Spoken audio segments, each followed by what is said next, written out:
Hello mga guys, magandang gabi sa inyong lahat. Punta na naman kanina ang prayer meeting ngayon.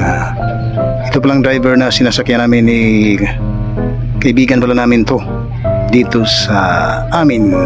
Yan, buti siya ang sinasakyan namin patungo sa simbahan. Bulag mo ba to? Bulag na eh.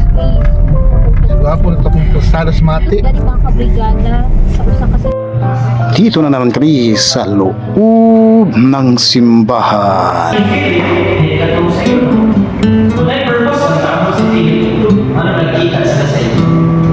May purpose na si Kristo naman ang trabaho sa Philip kasi mas magamit sa niya sa online.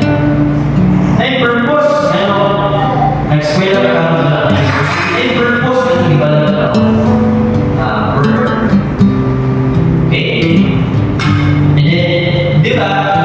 Dalaga sa kinahanglan mo din may nurture yourself. Pagbasa ko sa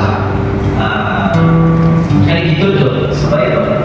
But of course, bago mo kasi yung work, sa isang na kasi yung work. So wala din yung result na. Ang kinahanglan makita or makakita na to, hindi naman sa pagpapakaling. Ayan mga guys, tapos na ang aming prayer meeting. Okay mga guys, see you next time. God bless us all. Those peers that Thank you for watching. broken and scared.